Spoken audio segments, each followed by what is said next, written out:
Never thought I'd find myself here, in the heart of New York, living a life that seems like someone else's story. It's funny how life takes you places you never expected. I'm Mark, by the way, a sales exec who travels more than he's home. And this bustling, never-sleeping city? It's a part of me, just like my soon-to-be not-so-wife, Sarah. It all started on a typical Thursday evening.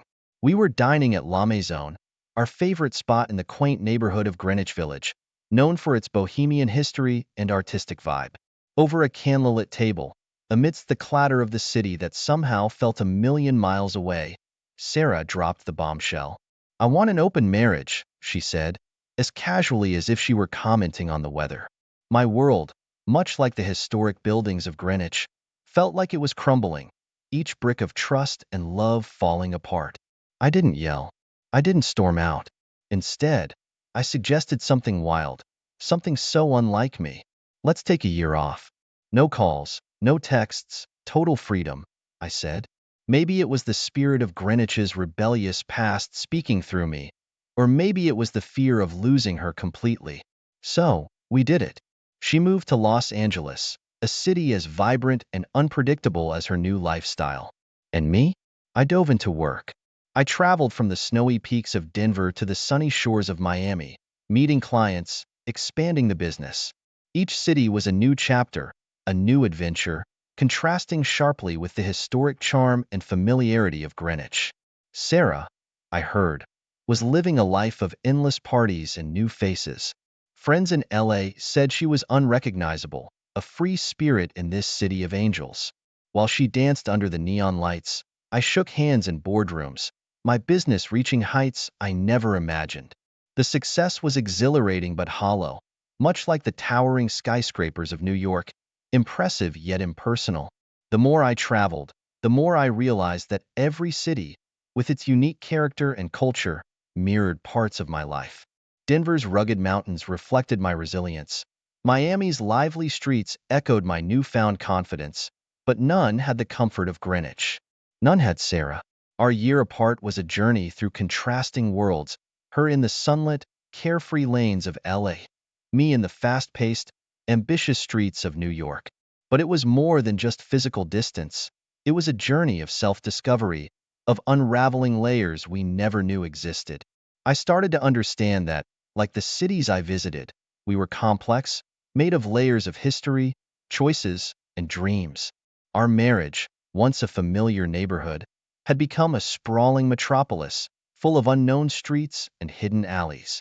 As the year drew to a close, I couldn't help but wonder if Sarah and I, like the diverse cities we inhabited, could ever find a common ground again. Could the historic charm of Greenwich, with its intimate cafes and cobbled streets, ever merge with the glitzy, fast-paced life of LA? Our year of freedom was ending, but it felt like the start of something new, something uncertain. The city lights of New York blinked in the distance, a reminder that, like this city, life is unpredictable, always moving, always changing. And me? I was just a man caught in the whirlwind, waiting to see where I'd land next. Life's like a jazz tune in New Orleans, full of unexpected turns, improvisations, and, sometimes, a bit of blues. That's where I found myself, right in the thick of Bourbon Street's bustling energy, trying to drown out my loneliness with the city's vibrant rhythms. A mark, by the way. Ever since Sarah and I took our unconventional break, my life's been in a series of business trips and lonely hotel rooms. New Orleans, though, it's different. It's got soul, a heartbeat that resonates with my own turmoil. As I walked past the historic buildings, each with its own story, I couldn't help but think about Sarah, exploring her new life in LA. I heard she was taking risks, delving into a lifestyle so different from the woman I married. It stung. But then again, we were both lost in our own mazes. Meanwhile, my work was skyrocketing. I closed deals I never thought possible, rubbing shoulders with the big guns. Yet, in the quiet of my room, overlooking the Mississippi, success felt hollow. The city's jazz-filled nights were a stark contrast to my silent victories. Then, one evening, amidst the neon-lit streets and the echoes of saxophones, I bumped into an old college friend, Jenna. She was a photographer, capturing the essence of New Orleans in her lens. Our reconnection was like finding a familiar melody in a new song. Jenna understood me, filling the void that success couldn't. As our romance blossomed against the backdrop of this historic city, Sarah was entangled in her own drama. She met a man, someone who stirred memories she couldn't place. Their affair was intense, shrouded in the mystery that often clings to the Hollywood hills. I heard bits and pieces about her mysterious man, just rumors floating in the air like the city's jazz notes. They said he had connections to her past, a past she thought she left behind in Greenwich's quaint streets. Back in New Orleans, Jenna and I were inseparable. She showed me the city through her eyes, the vibrant Mardi Gras parades, the serene beauty of the Garden District, the haunting tales of the French Quarter. Our relationship was a whirlwind, a passionate dance to the city's unending rhythm. But Sarah's affair was a different tune. It was complex, full of secrets and unspoken words. The man she was with, he was like a shadow from our shared past, a ghost in our separated lives. New Orleans taught me that life is a mix of joy and sorrow, much like its music. Jenna brought light into my life, but the thought of Sarah with another man, especially someone from our past, was a haunting melody I couldn't shake off. As the city celebrated its rich history and diverse culture, I couldn't help but reflect on my own journey. Sarah and I, we were like two notes in a jazz song, once harmonizing perfectly, now playing our separate tunes. The city, with its blend of old-world charm and modern vibrancy, was a mirror to our lives. We were all part of a larger story, our individual melodies contributing to the grand tapestry of life. In the heart of New Orleans, amidst its lively streets and soulful music, I found both love and a piercing reminder of what I had lost. Jenna was my present, a beautiful, unexpected chapter in my life. But Sarah, she was a song from my past, playing on in the background, a tune I couldn't quite let go of. As the sun sets over the rolling hills of Tuscany, casting a golden hue on the vineyards, I find myself at a crossroads, both in business and in life. I'm Mark, a once successful entrepreneur whose world seems to be crumbling faster than an ancient Italian ruin. Tuscany, with its rich history and breathtaking landscapes, was supposed to be a retreat from the chaos. But as I stand here, amidst the timeless beauty of this land, my thoughts are thousands of miles away, in Los Angeles, where Sarah, my estranged wife, is entangled in a love affair with a man I never expected to re-enter our lives, my brother. The vineyards around me speak of a legacy, of roots running deep into the earth, much like the bond one thought my brother and I shared. Yet, here I am, blindsided by the revelation of his return and his involvement with Sarah. The irony isn't lost on me. Amidst the splendor of Tuscany, a place known for its enduring family ties, my own family is unraveling. The trouble started with my business. What began as a minor setback spiraled into a full-blown crisis. Deals fell through, investors backed out, and the financial strain began to erode my new relationship with Jenna, the photographer who had brought light into my life. Like the ancient buildings of Tuscany, my professional empire was showing cracks, threatening to collapse under its own weight. Meanwhile, Sarah was facing her own turmoil. Discovering that her new lover was my estranged brother shook her to the core. Their affair, once a thrilling escape, now felt like a betrayal too deep to ignore. In Los Angeles, a city known for its illusions, Sarah's reality was crumbling, revealing a web of deceit and forbidden desires. Our lives, once intertwined like the grapevines of Tuscany, were now as disjointed as the cobblestone streets of its medieval towns. As I wandered through these streets, the weight of my failing business and the loss of Jenna heavy on my shoulders, I couldn't help but feel like a stranger in my own life. Back in LA, Sarah's confrontation with my brother reached a fever pitch. The truth was out, and with it came a flood of emotions, guilt, betrayal, and a forbidden love that threatened to upend everything. She considered leaving it all behind, tempted by the allure of a love that was as intoxicating as the finest Tuscan wine, but as forbidden as the fruit from the Garden of Eden. As the Tuscan sun dipped below the horizon, casting long shadows over the landscape, I realized that this place, with its enduring beauty and timeless traditions, was a stark contrast to my fractured life. The rolling hills and ancient vineyards stood as a testament to survival and resilience, something I desperately needed to find within myself. In this moment of solitude, surrounded by the quiet beauty of Tuscany, I understood that my journey was not just about rebuilding a business or mending a broken heart. It was about rediscovering who I was, about finding a way to weave the fragmented pieces of my life back together, much like the intricate tapestries for which this region is famous. As the chapter of my life in Tuscany comes to a close, I'm left with more questions than answers. Can the bonds of family be restored, or are they as irreparable as the ruins that this ancient landscape? Can love find a way to blossom amidst the wreckage of betrayal and loss? The answers, I realize, are not found in the rolling hills of Tuscany, but within the depths of my own heart, a journey I'm only just beginning.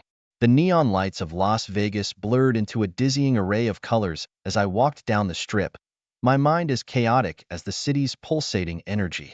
I'm Mark, a guy who used to have it all, a thriving business, a beautiful wife, Sarah, and a future so bright it could outshine the Vegas lights.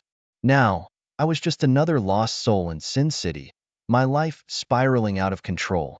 Vegas, with its glitzy casinos and relentless optimism, seemed like the perfect place to turn my luck around. My business had gone under, swallowed by a sea of bad decisions and worse luck. What started as a minor setback had snowballed into bankruptcy, dragging my personal life down with it. Back in Los Angeles, Sarah was at a crossroads of her own. The man she'd been seeing, the mysterious figure who'd swept her off her feet, turned out to be my estranged brother. He was pressuring her to leave me for good, a final blow I wasn't sure I could withstand. So there I was, in Vegas, the city of second chances, throwing what little I had left at the blackjack tables. Each hand I played was a desperate attempt to claw my way back, to regain some semblance of the life I'd lost. But Vegas is a cruel mistress, and soon, I was drowning in debt, my losses piling up like the city's never-ending skyscrapers. Sarah, meanwhile, was beginning to see the true colors of her lover. The charm and excitement that had once drawn her in were fading, revealing a manipulative nature she couldn't ignore. The City of Angels, with its facade of glamour and success, was showing its darker side, much like the man she thought she knew. As I wandered the neon-lit streets of Vegas, I couldn't help but reflect on how my life had become a gamble, each decision more reckless than the last. The city, known for its high stakes and hedonistic pleasures, was a mirror to my own downfall, a place where dreams could be made or shattered in an instant. But it was in the depths of my despair, amidst the cacophony of slot machines and the false promises of quick wins, that I had a moment of clarity. Like the desert surrounding Vegas, stripped bare and exposed, I saw my life for what it had become, a series of gambles that had cost me everything I held dear. It was time for a change. It was time to leave the glittering lights of Vegas behind and face the harsh daylight. I decided to rebuild my life, to claw my way back from the brink, not with the turn of a card, but through hard work and determination.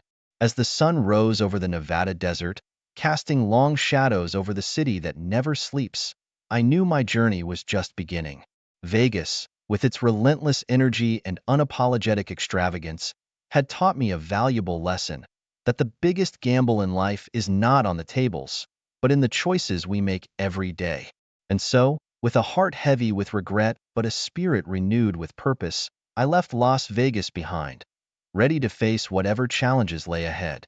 My story was far from over, and unlike the fleeting fortunes of this city, I was determined to build something lasting, something real.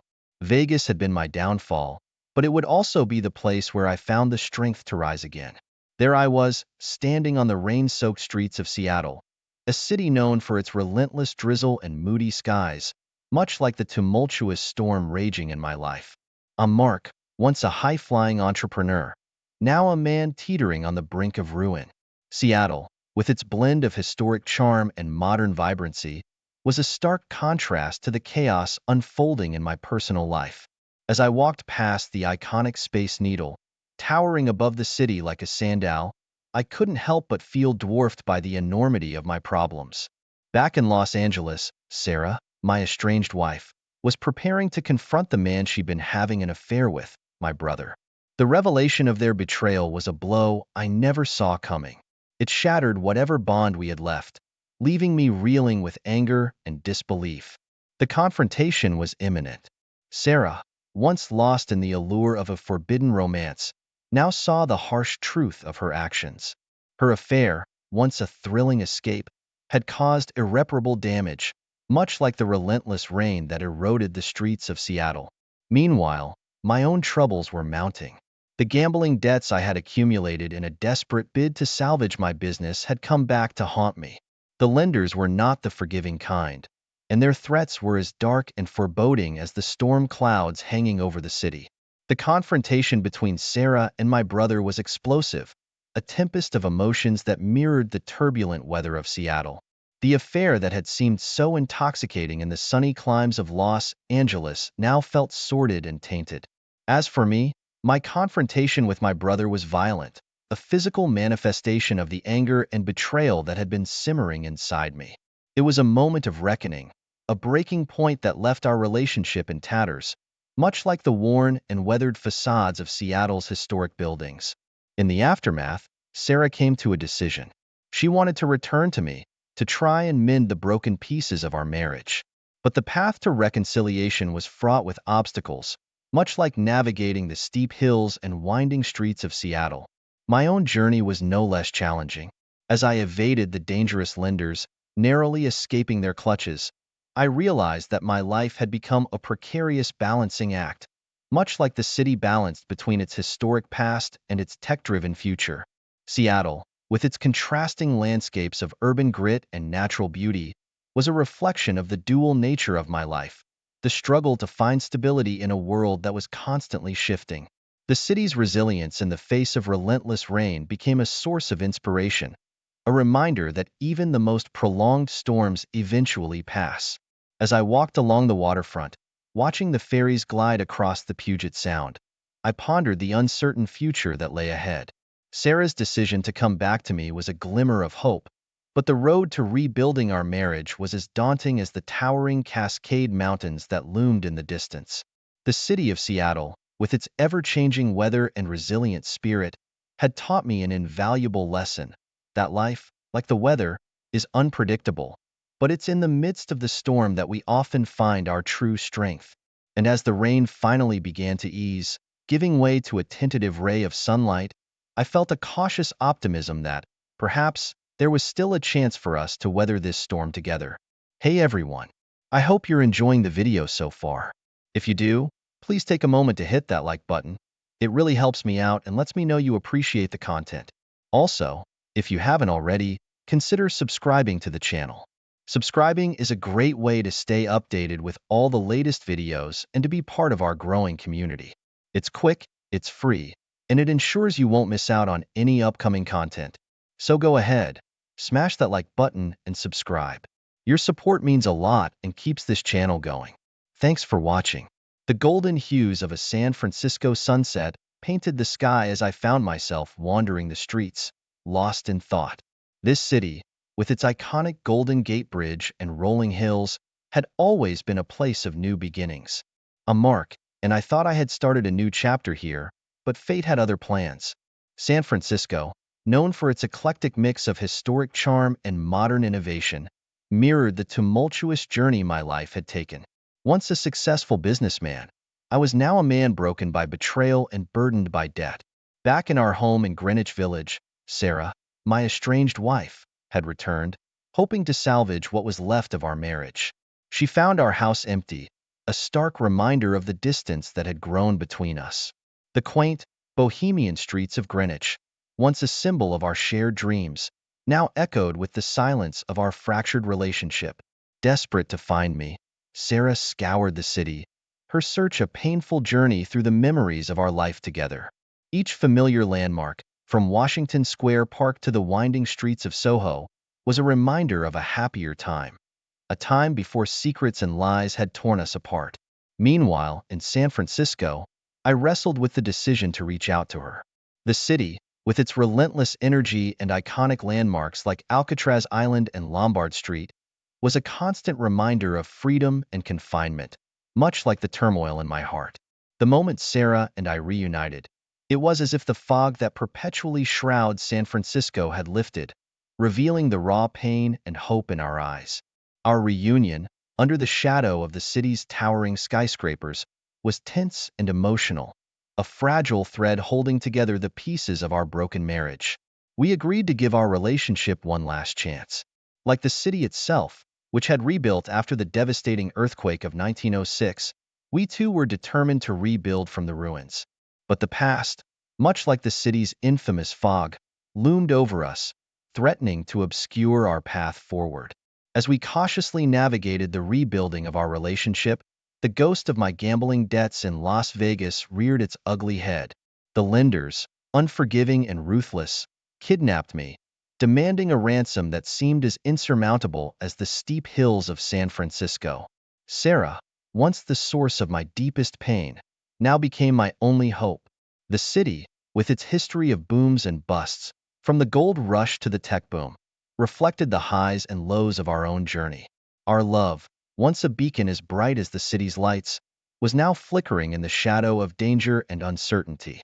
San Francisco, a city that symbolizes resilience and reinvention, stood witness to our struggle.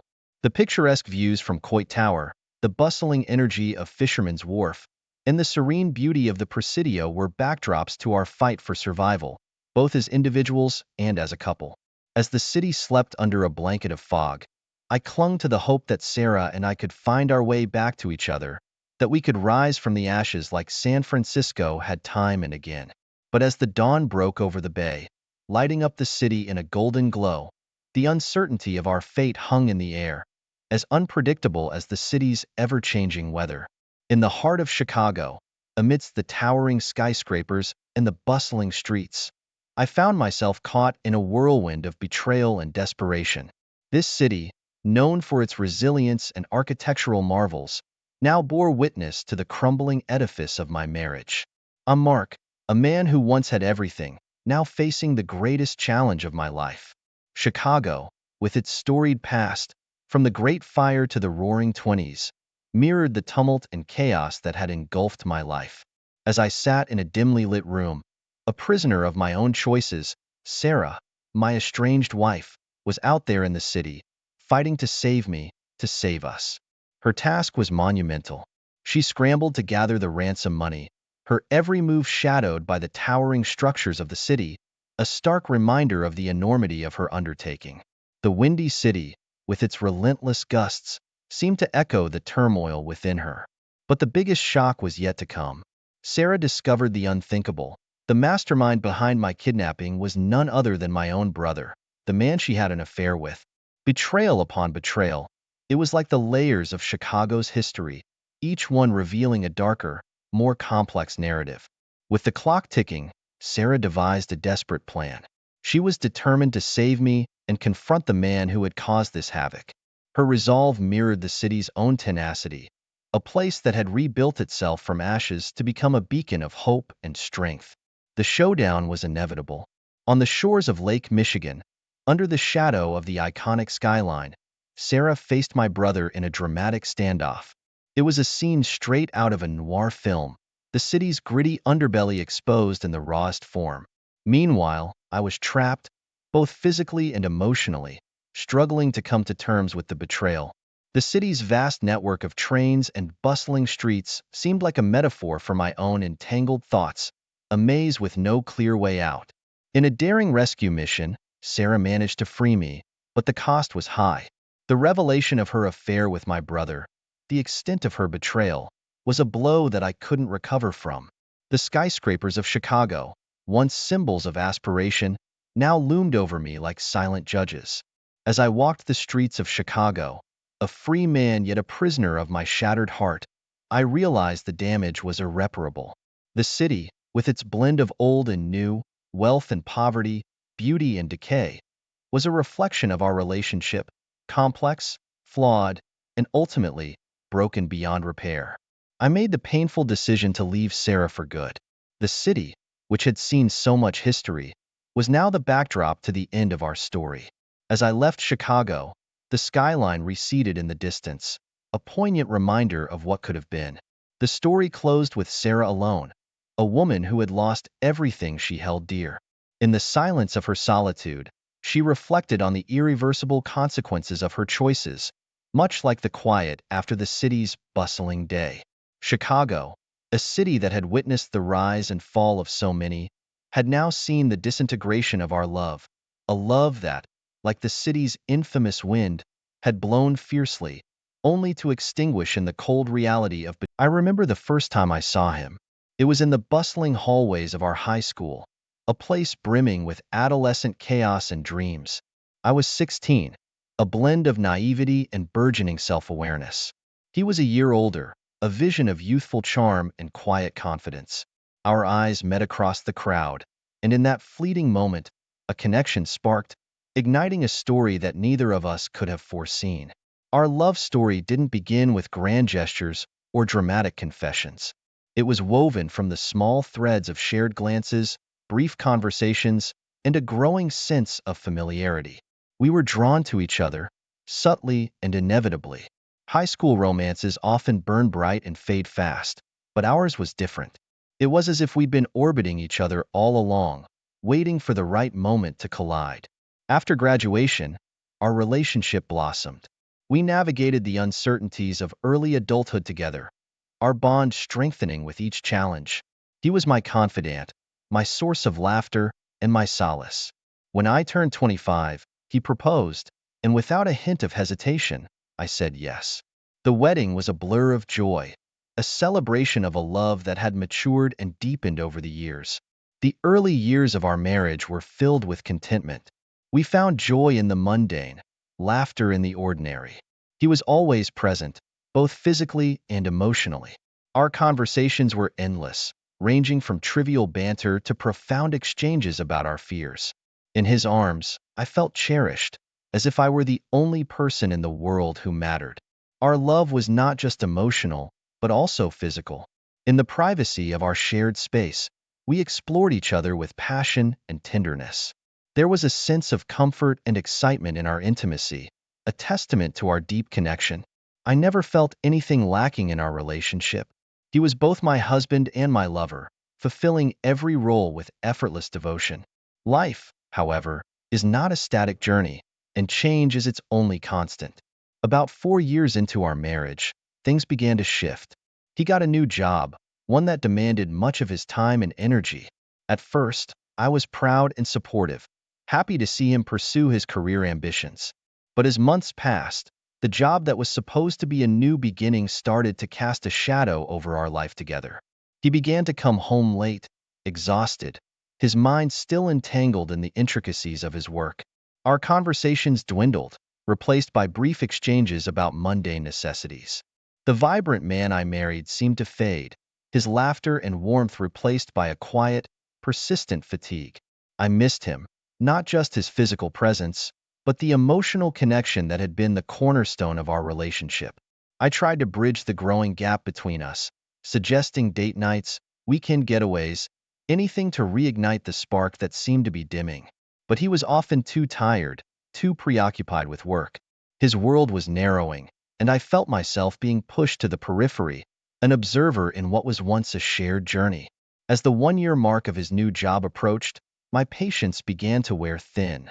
I loved him deeply, but love alone couldn't fill the void his absence was creating. I longed for attention, for the physical and emotional connection that had once been so effortless between us. I felt like a trophy, won and then forgotten, left to gather dust on a shelf. This was not the life I had envisioned, not the marriage I had hoped for. I began to question everything, wondering if this was just a phase or a permanent shift in our relationship. Little did I know, this was just the beginning of a journey that would test the very fabric of my being, a journey that would lead me down paths I never imagined I would tread. Life, as I had come to realize, is often a delicate balance between joy and disappointment, presence and absence. As the second year of our marriage dawned, the scales tipped, leaning more towards the latter. My husband's new job, once a source of pride, became an invisible barrier between us.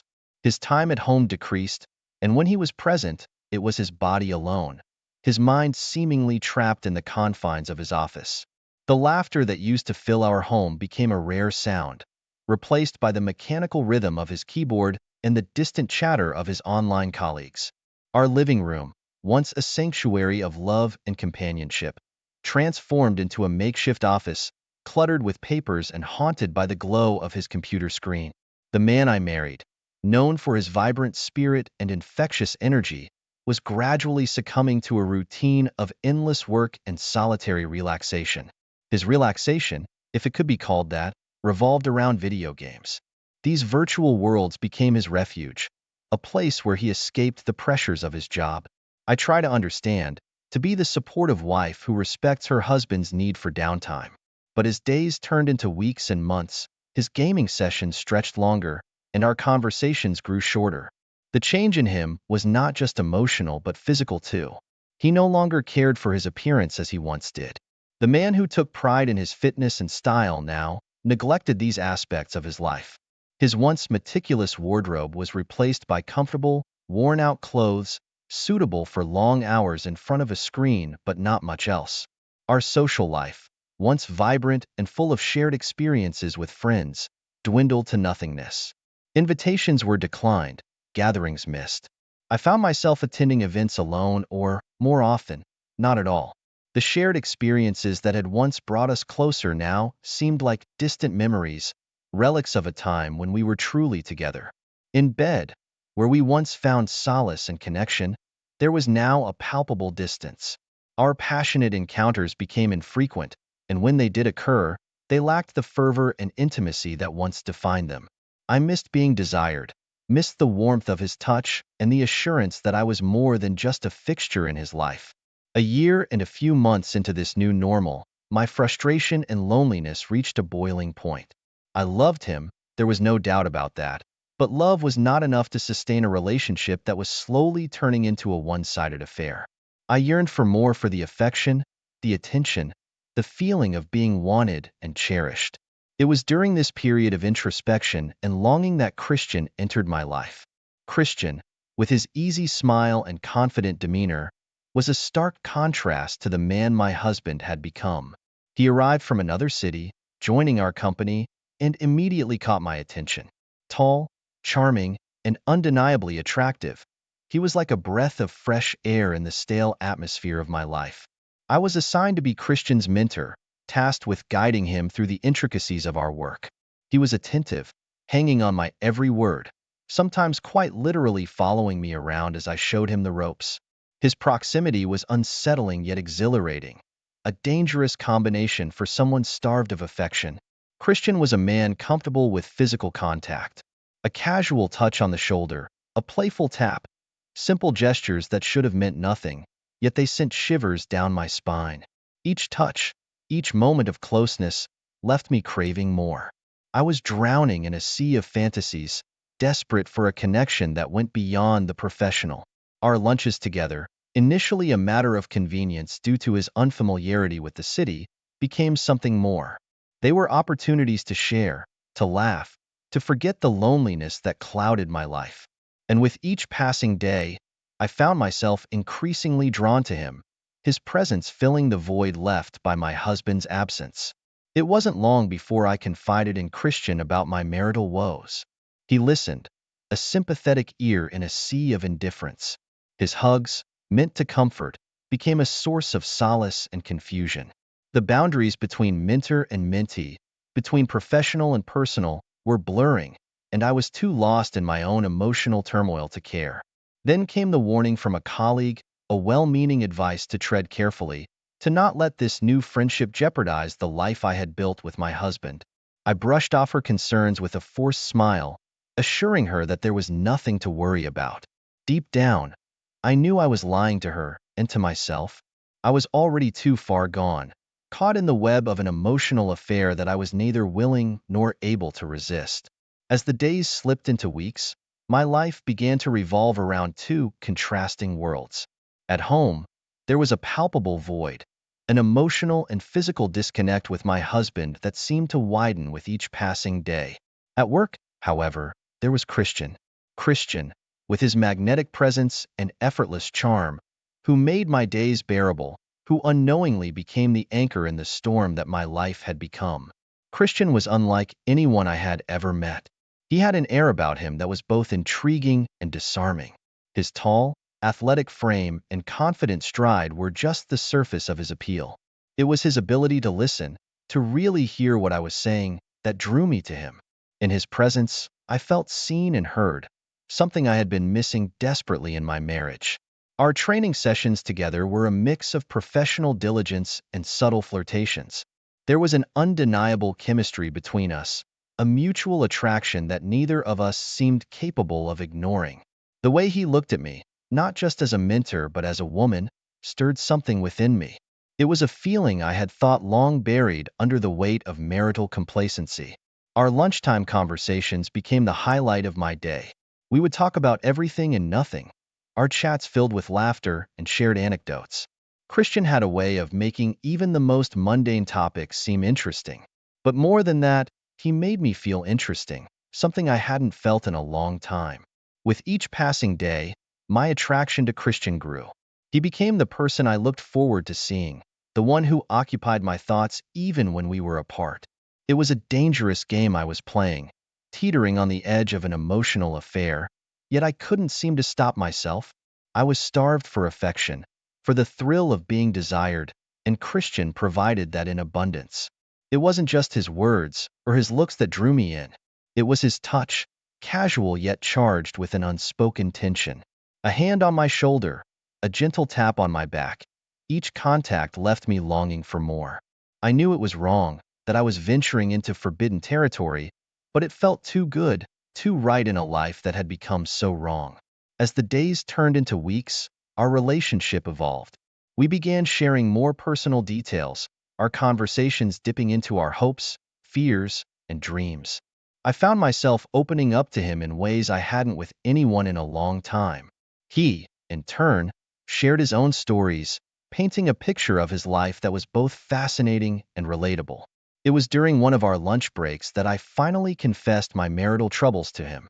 Christian listened intently, his eyes reflecting a mix of concern and something else, something that looked a lot like desire. When he hugged me, ostensibly to offer comfort, it was a hug that lingered, filled with a tension that spoke volumes. In that moment, I realized just how deep I had fallen. Our relationship, innocent at first, was now teetering on the edge of something more. I knew I was playing with fire, that I was everything I had built with my husband. Yet, part of me didn't care. I was drowning in a sea of neglect and loneliness, and Christian was the lifeline I clung to, even if it meant plunging into deeper waters. Then came the warning from a colleague, a cautionary note that jolted me back to reality, if only for a moment. She advised me to be careful, to not let this new relationship destroy my marriage. I reassured her, and myself, that there was nothing to worry about. But deep down, I knew I was lying. I was already too far gone, too entangled in this emotional affair that seemed to offer everything my marriage no longer did. The days continued, each one blurring into the next, each day with Christian a mix of guilt and exhilaration. I was at a crossroads, torn between the life I had and the life I wanted, a life where I felt alive, desired, and cherished. I was standing on the brink of a decision that would change everything, yet I was paralyzed, caught in the grip of an emotion I had no control over. As the weeks slipped into months, my world continued to revolve in a dizzying dance of denial and desire. With Christian, I found an escape from the growing void in my marriage, a sanctuary where I felt valued and seen. Our interactions, once innocent and professional, had evolved into something deeper, something dangerously close to crossing a line I had never intended to approach. The more time I spent with Christian, the more I realized what I had been missing in my marriage. He filled the spaces of loneliness and neglect with laughter, understanding, and a growing sense of intimacy. It wasn't just the physical attraction, though that was undeniable. It was the emotional connection, the feeling of being understood and appreciated. Our relationship reached a turning point one late evening at the office. We were alone, the quiet hum of the building amplifying the tension between us. There was a moment, charged with unspoken words and pent-up emotions, where everything changed. Christian kissed me, and in that kiss, I found a mixture of passion, regret, desire, fear, and excitement. It was a moment of surrender, a breaking point where years of marital dissatisfaction and unmet needs spilled over. That kiss marked the beginning of our affair. We were no longer just colleagues or friends, we were lovers, entangled in a relationship that was as passionate as it was forbidden. The days that followed were a whirlwind of stolen moments and secret meetings. Each encounter with Christian was a mix of exhilaration and guilt, a constant reminder of the duplicity of my actions. The affair continued, deepening with each clandestine meeting. There was an urgency to our relationship, a hunger that went beyond physical desire. With Christian, I felt alive in a way I hadn't in years. But with that awakening came a growing sense of unease. The reality of what I was doing, the betrayal of my husband, weighed heavily on me. Yet the pull of my emotions towards Christian was too strong to resist. The pinnacle of our affair came during a week when my husband was away on a business trip. The absence of his presence in our home only amplified my feelings of loneliness and abandonment. Christian and I spent those days together, our relationship crossing every boundary I had once held sacred. It was a time of intense passion, a temporary escape from the reality of my crumbling marriage. As the affair progressed, so too did my inner turmoil. I was living a double life, torn between the security and familiarity of my marriage and the exhilarating yet precarious relationship with Christian. The longer the affair lasted, the more I realized the depth of my feelings for Christian. He was no longer just an escape, he had become a significant part of my life, a source of happiness that I couldn't imagine being without. The year passed in a blur of conflicting emotions and secret rendezvous. The more I was with Christian, the more distant I became from my husband. Our relationship, once the foundation of my life, now felt like a hollow shell, a reminder of what once was but could never be again. As the one-year mark of our affair approached, I found myself at a crossroads. My feelings for Christian had grown into something profound, something that went beyond mere physical attraction. I loved him, a realization that both terrified and exhilarated me. It was a love that was different from what I had with my husband, more intense and consuming. Faced with the reality of my feelings and the ongoing neglect in my marriage, I made a decision. A decision that, once made, would irrevocably change the course of my life. It was a decision born out of a desperate need for love and recognition, a decision that would lead me down a path of unexpected consequences and painful realizations. The decision had been made, a choice that echoed in the silence of my heart with a mix of dread and relief. After a year and a few months of a secret affair, of living a double life, I decided to leave my husband. It was a decision that came from a place of deep longing and despair, from a need to feel alive and desired, something my marriage had ceased to provide. I remember the day I left as if it were a scene from a movie, surreal and detached. I packed my belongings quietly, each item a memory, a fragment of a life I was leaving behind. My husband, so consumed by his work, hardly noticed the chaos of my departure. I moved out without dramatic confrontations, without tearful goodbyes. It was a silent exit, an unspoken end to a chapter that had defined much of my adult life. I rented an apartment, a small but cozy space that felt more like a refuge than a home. In that solitude, I had time to reflect, to ponder the enormity of what I had done. I had left a man who had been my partner for years, the person I had envisioned growing old with. Yet, in the quiet of my new apartment, I felt an overwhelming sense of liberation, of freedom from the shackles of a loveless marriage. The aftermath of my departure was a mixture of exhilaration and guilt. I was free to pursue my relationship with Christian openly, yet I couldn't shake off the feeling of having abandoned my husband.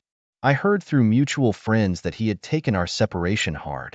He fell into depression, the once ambitious and driven man I knew succumbing to a sadness that seemed to consume him. He eventually left his job, the job that had been the wedge between us, but it was too late. Our paths had diverged, and there was no going back. As I navigated this new chapter of my life, my relationship with Christian continued to grow. He was my solace, the person who made me feel whole again. But amidst the happiness he brought me, there was an undercurrent of fear, a nagging question of whether our relationship could withstand the light of day, now that the secrecy that once enveloped us was gone. A week after leaving my husband, I decided it was time to bring my relationship with Christian into the open. I invited him to dinner, a celebration of our newfound freedom and the beginning of a life I had longed for. I was excited, my heart full of hope and anticipation, ready to embark on a journey with the man I had come to love deeply. The dinner, however, did not go as planned. Christian's reaction to my news was not the joyous embrace I had expected. He was surprised, certainly, but there was a hesitation in his response, a lack of enthusiasm that sent a chill down my spine. It was then, in the midst of our conversation, that the truth came crashing down on me. Christian was not the man I thought he was. He revealed that he was married, his wife having recently joined him in our city after a period of living apart. The realization that our entire relationship was built on lies and deceit was a bitter pill to swallow. I had left my husband for a man who was never truly mine to begin with. The rest of the evening was a blur of shock and realization. I confronted Christian, demanding answers, seeking some semblance of truth in the web of lies. He admitted that he loved me but could not leave his family, a confession that stung with the sharpness of betrayal. I felt foolish, naive, and utterly alone. In the aftermath of that revelation, my world crumbled. I had turned my life upside down for a love that was never real, for a fantasy that I had allowed myself to believe in. The pain of that realization was overwhelming, a sense of loss that engulfed me completely. My last hope was to turn back to my husband, to confess my mistakes and seek forgiveness. But fate, it seemed, had other plans. Karma has a way of coming full circle, and my attempt at reconciliation was met with a harsh reality. My husband had moved on, aware of my affair and unwilling to rekindle what we once had. The final blow came during a planned meeting with my husband, a meeting I had hoped would be a new beginning. Instead, I was met with the sight of him with another woman, a clear message that our story was truly over. In that moment, I realized the full extent of what I had lost: my love, my marriage, our home, our friends. Everything that had once been my world was gone, leaving me with nothing but the echoes of choices I could never take back. In the aftermath of the devastating revelations and the collapse of my world, I found myself navigating a life I no longer recognize. The apartment that once symbolized freedom now felt like a prison of my own making, its walls echoing the emptiness within me. The choices I had made, driven by a longing for love and validation, had led me to this point alone, betrayed and filled with regret. Reflecting on the past year, I realized the magnitude of my mistakes. I had chased an illusion, a mirage of happiness that vanished the moment I tried to grasp it. In doing so, I had lost everything that truly mattered. My husband, who had been my rock, was now a stranger, his life moving forward without me. The friends we once shared had become distant, cautious of the storm that had engulfed my life. Christian, the man I thought I loved, had turned out to be a facade. His departure from my life was as swift as his entrance, leaving behind a trail of lies and broken promises. The realization that I was just a chapter in his life, a fleeting affair, was a painful truth to accept. As I grappled with the consequences of my actions, I understood that this journey, as painful as it was, had been a lesson in understanding the true meaning of love, commitment, and the fragility of trust. It was a hard-earned lesson, one that came at the cost of my marriage and the life I had built. In the solitude of my apartment, I began to write. Writing became my therapy, a way to process the whirlwind of emotions that consumed me. I poured my heart into words, chronicling the journey from the blissful beginnings of my marriage to the bitter end. It was a story of love, betrayal, and the consequences of choices made in the pursuit of fulfillment. As this chapter of my life comes to a close, I extend an invitation to you, the reader, to join me on this journey. Through my story, I hope to offer a perspective on the complexities of relationships, the dangers of emotional neglect, and the importance of communication and honesty in love. If you found resonance in my story, if it stirred something within you, I encourage you to like and subscribe. Your support means the world to me, and it encourages me to continue sharing my experiences, my reflections, and the lessons I've learned. As I turn the page to a new chapter in my life, one of healing and self-discovery, I am reminded of the power of resilience. Life, with all its twists and turns, is a journey of growth. The pain and heartache, while overwhelming, are not the end of the story. They are, instead, a catalyst for change, an opportunity to rebuild and find a deeper understanding of oneself. Thank you for being a part of my journey, for walking with me through the pages of my life. Your support and engagement are not just appreciated, they are a source of strength and inspiration. As I close this chapter, I leave you with a message of hope. No matter how dark the night, the dawn always arrives, bringing with it the promise of new beginnings and the chance